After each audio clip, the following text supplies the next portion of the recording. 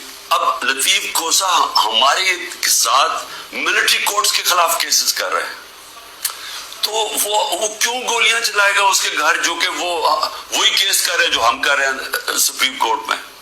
اور پھر ضلع شاہ کا جب قتل ہوتا ہے، ضلع شاہ کا جب قتل ہوتا ہے، سب سے پہلے 302 میرے اوپر قتل کا چارج لگا دیتے ہیں. 3 دن تک وہ میرے اوپر 302 لگاتے ہیں قتل کا چارج. پھر کیا ہوتا ہے، اس کا پوسٹ مارٹم ہو جاتا ہے. پوسٹ مارٹم میں پتہ چلتا ہے 26 جگہ اس کے اوپر تشدد ہوا ہوتا ہے. تو اب ظاہر ہے وہ یہ تو نہیں کہہ سکتے تھے کہ عمران خان نے اس کو تشدد کروا کے اپنے کارکن کو مار دیا. تو انہوں نے پھر ایکسیڈنٹ اس کا ڈال دیا. ایکسیڈنٹ میں بھی کہا کہ عمران خان اس کے اندر کوئی اس سے انفارمیشن چھپائی ہے، میرا پھر نام ڈال دیا. میں صرف یہ کہہ رہا ہوں کہ پہلے تو یہ سمجھ جائیں کہ یہ ہے آج کا پاکستان، کہ یہاں کوئی ان کو شرم نہیں آتی اس طرح جھوٹ بولتے ہوئے، اس طرح کے کیسز بناتے ہوئے. ان کو کوئی شرم نہیں ہے کہ ساری قوم کو پتا ہے کہ جھوٹ بول رہے ہیں. یعنی کون نہیں جانتا کہ یہ جو انہوں نے کیا ہے، سارا کوئٹہ کو پتا ہے کہ یہ اس کے اندر عمران خان کا کوئی تعلق نہیں تھا. میرا تعلق 150 کیسز تھا، مجھے کیا نہیں، اور بھی کوئی وکیلوں کو میں بھرواؤں گا. اور وہ کیس اس کی اہمیت ہی نہیں تھی، سب کو پتا ہے جھوٹ بول رہے ہیں، لیکن ان کو کوئی شرم نہیں ہے. یہ سر پیر سے اتار بیٹھے ہیں. انٹرسٹ صرف یہ کہ کسی طرح عمران خان کو جیل میں ڈالنا ہے. اب میں ذرا، یہ پہلا کیس ہے، آگے چلے. آگے کیس ہوتا ہے جی 9 مئی کا. اب 9 مئی کو کیا ہوتا ہے، یہ ذرا غور سے سنیں. 9 مئی کو ہوتا کیا، جو مظلوم ہوتا ہے یعنی جس پہ ظلم ہوتا ہے اسی کے اوپر اس کو مجھے جب اندر جیل میں ڈالتے ہیں تو میرے اوپر کیس اس کی بارش ہو جاتی ہے. 9 مئی کے بعد میرے اوپر 25 کیس ہو گئے ہیں. جدھر بھی کیس ہوتا ہے کہتے جی عمران خان کی میرے کہنے پہ یہ ہوا ہے. کہیں کسی نے کچھ کیا ہو یا جو بھی کسی کے اوپر الزام لگایا ہو 9 مئی کے بعد عمران خان کے کہنے پہ ہوا. عمران خان جیل میں بند تھا اور جو ظلم ہوا ہے وہ عمران خان سے ہوا ہے. میں بیٹھا ہوا ہوں رجسٹری آفس ہائی کورٹ اسلام آباد میں، میرے پاس بیل تھی، مجھے کسی صورت وہاں کوئی پکڑ نہیں سکتا تھا. صرف پولیس نہیں آئی، رینجرز کمانڈوز آئے مجھے اٹھانے کے لیے. ساری دنیا میں کیا امیج کیا، شیشے توڑ کے، لوگوں کو ڈنڈے مار کے، وکیلوں کو زخمی کیا. وہاں کے بیچارے جو کام کر رہے تھے رجسٹری آفس، ان کو ڈنڈے پڑے، چیزیں توڑ دی انہوں نے. اور ایک دہشت گرد کی طرح مجھے پکڑ کے لے کے گئے. میرے اوپر اس سر پہ لگا، پیچھے میرے خون نکل رہا. کوئی شرم نہیں آئی، کسی نے ابھی تک بات نہیں کی کہ یہ بتائیں کہ کس قانون کے تحت انہوں نے پکڑا تھا مجھے. اسلام آباد کے ہائی کورٹ کے چیف جسٹس نے کہا کہ یہ اس کے اوپر FIR کٹنی چاہیے. وہ اور بات ہے کہ وہ نہیں کٹی. سپریم کورٹ میں جب وہ کیس کیا، سپریم کورٹ نے اس کو غیر قانونی قرار دیا. اب میں سوال پوچھتا کہ کوئی جواب دینے والا ہے؟ بڑا شور مچا. ISPR صاحب نے کہا کہ جی بڑا توہین ہو گئی، فوج کی توہین ہو گئی. پہلے مجھے بتائیں کہ کسی اور کی بھی عزت ہے اس ملک میں؟ کہ ایک آدمی 50 سال سے دنیا مجھے جانتی ہے، کرکٹ کی وجہ سے جانتی، دنیا سب کو پتا ہے میرا، کسی اور پاکستانی کو دنیا نہیں جانتی جو آج مجھے جانتی. ساری دنیا کے اندر وہ خبریں گئی، وہ دکھایا مجھے جس طرح پکڑ کے لے کے جا رہے ہیں کہ جس طرح کوئی پتہ نہیں کوئی مجرم ہے، دہشت گرد ہے. پھر کہا جی کرپشن کیس پہ لے کے جا رہے ہیں. وہ کرپشن کیس کے اوپر بھی میں آنے لگا ہوں. اور لوگوں کو جس طرح ڈنڈے مارے انہوں نے, کوئی پوچھنے والا نہیں ہے, کیونکہ وہ طاقتور ہے, وہ سب کچھ کر سکتا ہے. جو مظلوم ہے, جن سے ظلم ہوا, اس کو ہی پکڑ کے اسی کے اوپر کیسز کرنے شروع کر دیے. جیل میں باندھا اور کیسز شروع ہو گئے کہ جی اس کی ماں کے اوپر یہ ہوا تو اس کی وجہ سے یہ ہوا ہے. اور جی کوئی ملٹری کورٹ سب پتہ چلیں گے کہ جو بتائیں گے اصل میں کتنا بڑا وہ غداری کر رہا تھا عمران خان قوم کے ساتھ. میں ذرا آگے چلوں. کسی نے آج تک بات نہیں کی, اور میں یہ خاص طور پہ اپنی آج قوم کو بتانا چاہتا ہوں کہ کیوں میں آپ کو کہتا ہوں حقیقی آزادی کی یہ جہاد ہے. یہ پولیٹکس نہیں ہے, یہ جہاد ہے. ہم غلام ہیں, غلاموں کے کوئی حقوق نہیں ہوتے. جس طرح میرے کوئی حقوق نہیں تھے, میں یعنی سب سے بڑی ملک کی پارٹی کا ہیڈ, جس کو جس طرح اٹھایا انہوں نے, جو کیا, جس طرح ہم کوئی کمی ہے اس ملک کے. اب 25 لوگوں کو گولیاں لگیں, جو مرے, جو شہید ہوئے, ابھی تک 9 لوگ غائب ہیں. جو پولیس نے یا دھمکیاں دی یا کچھ کیا, وہ انڈر گراؤنڈ گئے ہوئے ہیں, وہ بتا نہیں رہے. مسنگ ہیں 9 لوگ. 16 لوگ ہمارے پاس پتہ ہے جن کو گولیاں, 69 لوگوں کو گولیاں ماری اور ان کو شہید کیا گیا. فرانس کے اندر ایک لڑکے کو پولیس نے 16 سال کے لڑکے کو گولی ماری, ایک لڑکے کو. ابھی تک فرانس جل رہا ہے. 1000 سے زیادہ بلڈنگ جل گئی ہیں, گاڑیاں جل گئی ہیں. مشکل نیشنل کرائسس آ گیا ہے. معافی مانگ رہی ہے پولیس کے, جی بڑی غلطی ہوگی, اس کے خلاف ایکشن لیا جائے گا. آزاد لوگ ہیں, آزاد لوگوں کے حقوق ہوتے ہیں. لوگ نکلے اپنی آزادی کے لیے کہ کیسے جرأت پڑی پولیس کو گولی مارنے کی. یہاں 16 لوگوں کا آج تک ٹی وی پہ نام ہی نہیں لیا جا رہا. سب نہتے تھے. ابھی مجھے ملنے آیا ان کے 2 بچے, ایک چھوٹے بچے جس کے باپ کو گولی مار دی تھی. وہ دبئی سے کام کرے, وہ ایسی مظاہرے کے اندر کھڑا ہوا تھا, گولی چلا دی وہاں. میں سمجھتا تھا 2 لوگوں کی ٹانگیں ضائع ہوئی ہیں, 3 لوگوں کی ٹانگیں ضائع ہوئی ہیں. ایک پیرالائز ہوا جس کی کمر میں گولی لگی ہے. کوئی انکوائری ہوئی ہے کیا یہ انسان تھے نا, یہ پاکستانی ہے؟ کسی نے پوچھا کہ ان کے گھر میں کیا گزر رہی ہے؟ یہ عام لوگ تھے, ان کے بیوی بچے تھے, ماں باپ تھے. کوئی بات ہی نہیں کر رہا. جی بلڈنگ جل گئی. بلڈنگز بھی جب جلی تو کیا اس کے اوپر انڈیپینڈنٹ انویسٹیگیشن نہیں ہونی چاہیے تھی؟ ہمارے پاس ثبوت ہے. میں اس لیے کہتا ہوں اوپن عدالت کے اندر ٹیلی وائز مجھے سامنے لایا جائے. میرے پاس اب ثبوت آ گئے ہیں. میں یہ ثابت کروں گا کہ یہ سارا پری پلان تھا. یہ مجھے جس طرح وہاں سے اٹھایا ہے یہ بھی پری پلان تھا تاکہ ایک اشتعال ملے. اور اس کے بعد پھر جو لوگوں کا ری ایکشن آیا اس کا فائدہ اٹھاتے ہوئے پارٹی کو کرش کرنے کی کوشش کی گئی ہے. کیونکہ پارٹی دب نہیں رہی تھی. جب سے مجھے ہٹایا کوشش کر رہے ہیں 25 پہ کو جی بغیر کراؤڈ ہے, مارو ڈنڈے مارو, یہ ڈر کے پیچھے ہٹ جائیں گے. وہ پارٹی اوپر ہی آتی گئی. بائی الیکشن 30-37 میں سے جیت گئی. اوپینین پولز میں اور اوپر چلے گئی. راجن پور کے الیکشن میں پورا زور لگایا, 40,000 سے گورنمنٹ کا کینڈیڈیٹ ہار گیا. اس کے بعد اس سے پہلے مجھے قتل کرنے کی کوشش کی, دوسری دفعہ قتل کرنے کی کوشش کی.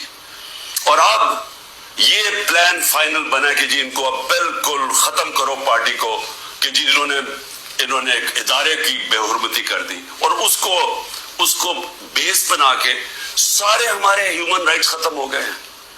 سب کو جس کو مرضی پکڑو, پولیس پھر رہی ہے جسے مرضی پکڑ. جی آپ کا وہ اس میں نام آ گیا وہ جیو فینسنگ میں, اس لیے جناب وہ اچھا اتنے پیسے دے دو, 15 لاکھ سے شروع ہوتے ہیں, 10 لاکھ, اچھا پیسے دے دو تو ہم آپ کو چھوڑ دیتے.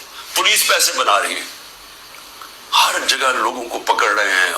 جدھر نام لوگوں کے گھروں میں گھس رہے ہیں, گھر توڑ رہے ہیں, گھر لوٹ رہے ہیں, بچے پکڑ کے لے گئے ہیں. عورتوں کو نہیں بخشا. کبھی میں نے یہ دن نہیں دیکھ رہے تھے کہ عورتوں کو نہیں بخشا. اس ملک کے اندر کبھی یہ نہیں دیکھا تھا کہ اتنا نیچے گورنمنٹ گرے گی. مجھے لوگوں نے کہا عمران صاحب آپ نے تو بڑی غلطی کی اپنی گورنمنٹس کرا کے، گورنمنٹس ڈیزالو کر کے. میں نے اپنی گورنمنٹس ڈیزالو آئین کے مطابق کی تھی. میں اپنے سمجھتا تھا کہ ہمارے ملک میں ہمارے ساری وکلا، ہمارے ساری ججز آئین کے ساتھ کھڑے ہو جائیں گے. 90 دن میں الیکشن ہونے تھے. چیف جسٹس اور سپریم کورٹ اناؤنس کرتے ہیں الیکشن 14 مئی کو. گورنمنٹ آئین کی پرواہ نہیں کرتی. اب گورنمنٹ کہتی ہے کہ جی اگر ملٹری کورٹس اگر اس نے خلاف فیصلہ کیا سپریم کورٹ نے تو ہم سپریم کورٹ کے فیصلے نہیں مانیں گے.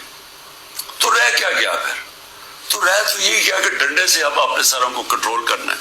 تو مجھے ابھی بھی ہے کہ صرف آزاد اور غلام ملکوں میں دیکھ لیں کہ یہاں کوئی نام ہی نہیں لے رہا وہ بیچارے جو اس ملک کے عام شہری، ان کو گولیاں ماری گئی، نہتے شہریوں کو. اور ادھر دیکھیں ایک آدمی کو پولیس نے گولی ماری. اور فرانس میں دیکھ لیں آزاد قومیں کیا ہوتی ہیں. اس کے بعد آج جی اور کون سے کیسز ہیں؟ بیوی بشرا بیگم کے اوپر کیس ڈال دیے. کیا ہے جی کہ وہ اس کے گاؤں میں، وہ جو کبھی گاؤں میں گئی بھی نہیں ہے، اس کے گاؤں میں جی 20 سال کے بعد ایک جگہ سڑک بن گئی. اینٹی کرپشن کا کیس اس پہ کر دیا. میری چھوٹی بہن عظما، اس کے اوپر اینٹی کرپشن مجھے بیچ میں ڈال دیا کہ جی میں جب پرائم منسٹر تھا میں نے اس کو بڑی سستی کوئی زمین دلوا دی ہے یا لوگوں سے قبضہ کر کے. اور یہ اتنے ڈفرز ہیں کہ کہا کہ جی 6 ارب کی زمین اس کو دلوا دی ہے. ان کو اتنا نہیں پتا کہ وہ چیک سے اس نے پیسے دیے. پہلے تو وہ چیکس کے پیسے، ذرا یہ چیک نمبر دیکھ لیں کہ اس نے پہلا چیک کس دن دیا؟ 25 اپریل 2022 کو. عمران خان پرائم منسٹر نہیں تھا. عمران خان 9 اپریل کو پرائم منسٹر نہیں، ختم ہو گیا تھا. تو 25 اپریل کو ایک چیک ہے، وہ اب چیک کی کاپی ہے. اور دوسرا چیک دیا ہے 2 جون کو. اور کتنے کے چیک ہیں؟ 6 کروڑ روپے کے. تو اس نے چیک کے سے پیمنٹ کی ہے. میرے اوپر کرپشن کیس ڈال دیا ہے کہ میں نے جی وہ اس کو پرائم منسٹر ہوتے ہوئے زور لگا کے اس کو فیور کیا. پھر آج جی اگلا کیس، تاکہ آپ کو ساروں کو پتا چل جائے ہو کیا رہا ہے. اب 2 اور کیسز ہیں جن کے اندر یہ پوری کوشش کریں گے مجھے اندر ڈالنے کی. وہ نیب کے کیسز ہیں. ایک ہے القادر کا جس میں انہوں نے مجھے پکڑا تھا، اور دوسرا ہے توشہ خانہ. ابھی القادر کا کیس کیا ہے ذرا یہ غور سے سمجھ لیں پھر سے، کیونکہ میں چاہتا ہوں کہ ساری قوم کو سمجھ آ جائے. وہ کیس یہ ہے کہ ایک کیبنٹ فیصلہ کرتی ہے، کیبنٹ کے سامنے ایک فیصلہ آتا ہے کہ اگر ایک ملک ریاض فیملی اور ایک انگلینڈ کے national NCA national crime agency, ان کے بیچ میں ایک فیصلہ ہوتا ہے. وہ کہتے ہیں پرائیویٹ، ان کے بیچ میں فیصلہ ہوتا ہے. وہ یہ کہتے ہیں کہ اگر آپ، ہماری کیبنٹ کے سامنے آتا ہے کہ اگر آپ اس کو فیصلے کو کانفیڈینشیل رکھیں گے، صرف کیبنٹ سے، عدالت سے نہیں، اگر کیبنٹ پہ کانفیڈینشیل رکھیں گے تو 190 ملین پاؤنڈ پاکستان میں آ جائے گا سپریم کورٹ کے اکاؤنٹ میں.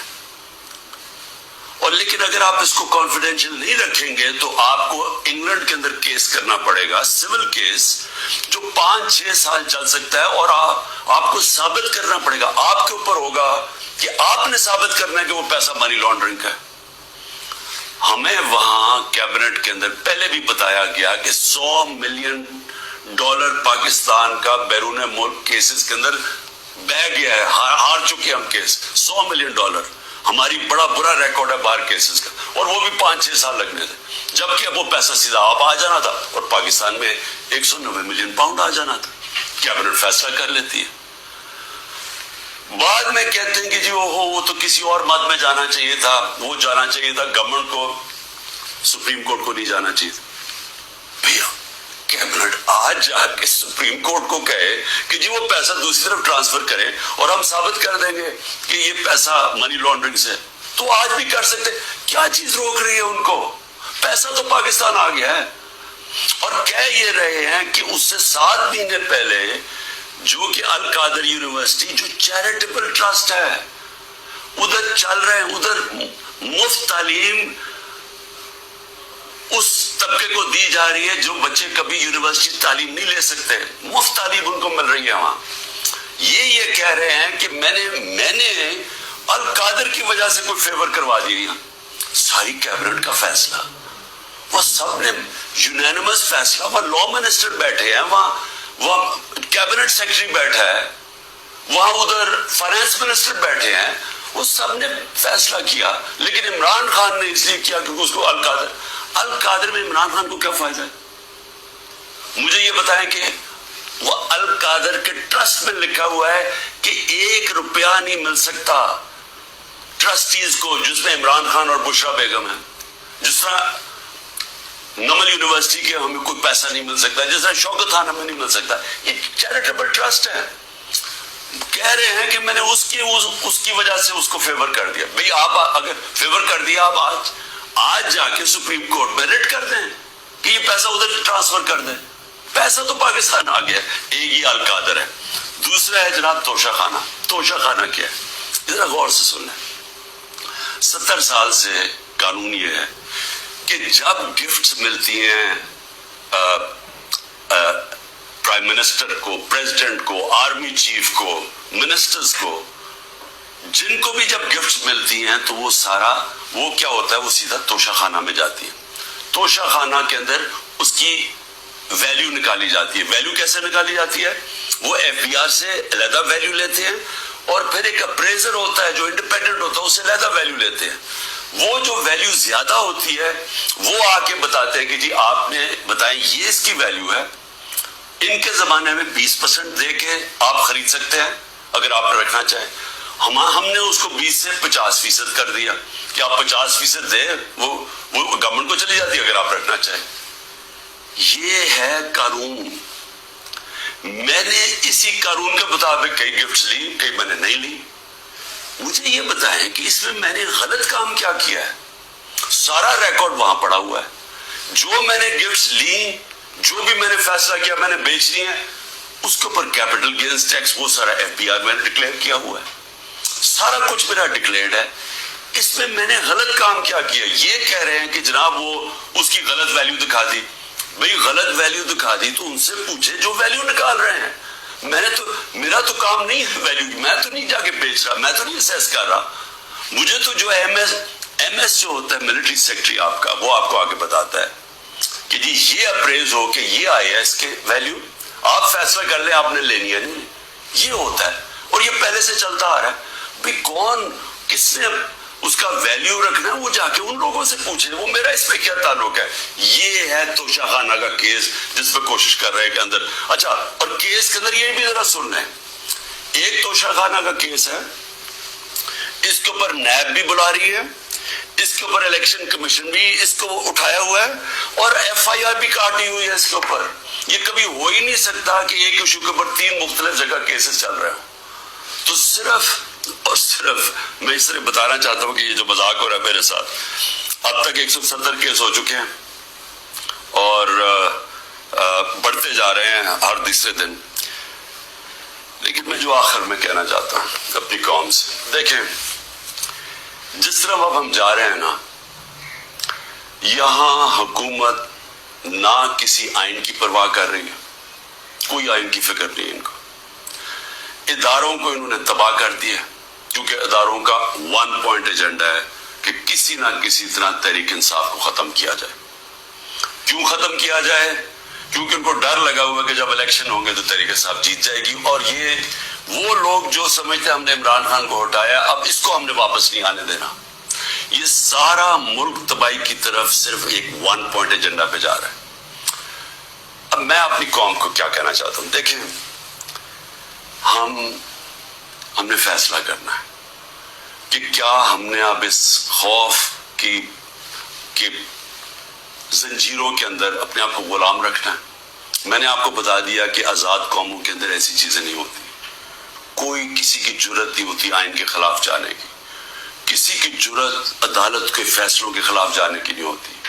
کوئی کسی کو اس طرح اغوا نہیں کر سکتا جس طرح مجھے اٹھا رہے تھے، جس طرح عمران ریاض کو غائب کر دیا. اب عمران ریاض کا کیا کام تھا مجھے بتائیں، اس کا کیا تعلق ہے جو 9 مئی کو ہوا ہے؟ اس کو کیوں ابھی تک غائب کیا ہوا ہے؟ یہ صرف اور صرف ظلم کر رہے ہیں، ڈرا رہے ہیں، دھمکا رہے ہیں لوگوں کو غلام بنانے کے لیے. کہ ہم یہ خوف کے ان کے خوف کے غلام بن جائیں. میں اپنی آج قوم کو کہنا چاہتا ہوں کہ دیکھیں آپ کو یہ اب میں اپنی ٹیم جو میرے لوگ ابھی چھپے بھی ہوئے ہیں سارے انڈر گراؤنڈ میں سب کو اب آپ کہنا چاہتا ہوں کہ دیکھیں وقت آ گیا ہے. یہ لوگوں کے گھروں کے اندر گھس کے جو گھر کی عورتوں سے کر رہے ہیں, بچے اٹھا کے لے جاتے ہیں, گھر توڑ دیتے ہیں, گھر لوٹ لیتے ہیں, یہ ہزاروں گھروں سے کر رہے ہیں. پختونخوا کے اندر گاڑیاں اٹھا کے لے جاتے ہیں. جو بھی پی ٹی آئی کا ملے, رشتہ دار ملے, کوئی بھی, میں ساری قوم کو کہہ رہا ہوں کہ کیا آپ یہ برداشت کرنے کے لیے تیار ہیں؟ کیونکہ یہ آج ہمارے سے ہو رہا ہے, یہ سب سے ہوگا. جب پولیس سے آپ غلط کام کرواتے ہیں اور پولیس کو چھوڑا ہوا ہے کہ وہ کسی کو بھی کہے کہ جی تمہارا جیو فینسنگ میں نام آیا اتنے پیسے دے دو, اگر آپ پولیس فورس بھی تباہ کر رہے ہیں, ادارے سارے تباہ ہو گئے. یہ جو نیب ہے, کیا نیب کی اہمیت رہ گئی ہے کہ اتنے بڑے ڈاکو ان سارے کے کیسز معاف کر دیے. جو 3 گاڑیاں آصف زرداری نے چوری کی ہیں توشہ خانہ سے, 1 گاڑی نواز شریف نے چوری کی ہے, 1 مریم نواز نے چوری کی ہے, ان کو کوئی پوچھ نہیں رہا. اور آ کے کہہ رہے جی کہ توشہ خانہ سے یہ آپ نے جو لیگلی کام کیا ہے کہ جی وہ ویلیویشن نہیں ہوئی. بھئی وہ ان سے پوچھے جنہوں نے ویلیو کرنا تھا, وہ میرا اس سے کیا تعلق ہے. لیکن مقصد انصاف کا نہیں ہے, مقصد ظلم کرنے کا ہے. اور میں قوم کو اب کہتا ہوں, اب یہ بھیڑ بکریوں بن کے رہنے کا وقت چلا گیا ہے. میں آپ کو کہہ رہا ہوں میں تیار ہوں. میں کل جا رہا ہوں, پتہ نہیں کتنے میرے 19 بیلیں لگی ہوئی ہیں, کسی میں اندر ڈال سکتے ہیں. میں تیار ہوں سب کے لیے, میں ہر چیز کے لیے تیار ہوں. لیکن میں یہ ظلم کا نظام برداشت کرنے کے لیے تیار نہیں ہوں. میں یہ بھیڑ بکریوں بن کے اپنی زندگی گزارنے کے لیے تیار نہیں ہوں. میں یہ سمجھتا ہوں کہ یہ قوم کے لیے وقت آ گیا ہے.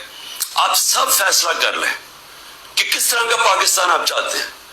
کیا وہ پاکستان چاہتے ہیں جو پروفیشنل جو باہر جا سکتے ہیں وہ باہر چلے جائیں, جو آپ کا سب سے بڑے ذہن ہے وہ باہر چھوڑ کے چلے جائیں, وہ بیچارے غریب آدمی کشتیوں میں ڈوبتے رہیں جا کے اللیگلی غیر قانونی طور پہ نکلنے کے لیے, اور باقی قوم بھیڑ بکروں کی طرح رہ جائے. اس ملک کا کوئی مستقبل نہیں ہے. وہ مجھے افسوس سے کہنا پڑتا ہے کہ وہ ساتھ ہمارا ملک جس تیزی سے آگے جا رہا ہے اور جس تیزی سے اس میں اور ہمارے میں فاصلے بڑھتے جا رہے ہیں, یعنی ہر طرح وہ آگے نکل گئے ہیں. ہمیں سوچنا چاہیے کہ اگر ہم اسی طرح چلتے رہے اور یہ چوروں کے نیچے اگر یہ بندر بانٹ کر رہے ہیں کہ جی ملک ہم بھیڑ بکری ہیں, جی آپ ادھر وہ لے لو, وہ سندھ لے لے, وہ کراچی لے لے, وہ یہ لے لے, وہ پختونخوا لے لے آپس میں, اور ہم جس طرح کے بھیڑوں کی طرح کبھی ادھر سے, کوئی مستقبل نہیں ہے اس کا. اور اس لیے میں اپنی اب سب لوگوں کو کہہ رہا ہوں تیاری کریں. آپ پرامن احتجاج ہمارا حق ہے. پہلے تو جمعے کو نکلے نا, جو انہوں نے کیا ہے, جو پتہ چلے کہ یہ زندہ قوم ہے, کم از کم ہماری آواز نکلنی چاہیے. اور پرامن, میں ہمیشہ کہتا ہوں پرامن رہے. میں نے کبھی اپنے 27 سال میں کبھی انتشار کی بات نہیں, کیونکہ یہ میرا ملک ہے. توڑ پھوڑ کریں گے میرے ملک کو نقصان ہوگا. میں نے ان چوروں کی طرح باہر تو نہیں ہے میری کوئی پراپرٹیز, میں نے تو نہیں باہر بھاگنا. انہوں نے تو ابھی میں آپ کو کہہ رہا ہوں کہ جب انہوں نے الیکشن اناؤنس ہی ہوا, انہوں میں سے لوگوں نے باہر بھاگنا شروع کر دینا, کیونکہ ان کو پتہ ہے کہ ان کا جو انہوں نے کیا ہے اس ملک کے ساتھ, ان کو پتہ ہے کہ قوم نے ان کو بخشنا نہیں ہے, انہوں نے بھاگنا باہر. اس لیے اپنی قوم کو میں کہہ رہا ہوں کہ آپ کے پاس اب 2 راستے ہیں, غلامی کے اور حقیقی آزادی کے. لا الہ الا اللہ, کوئی نہیں ہے خدا اللہ کے سوا. ہم کسی ظالم کے سامنے اور یہ ظلم کا نظام اور یہ خوف کے سامنے ہم جھکنے والے نہیں ہیں. ہم نبی صلی اللہ علیہ وسلم محمد مصطفیٰ دنیا کے سب سے عظیم لیڈر, ہم ان کی امت ہیں, اور وقت آ گیا ہے کہ ہم اب اپنا سٹینڈ لیں اور پرامن طریقے سے تیاری کریں.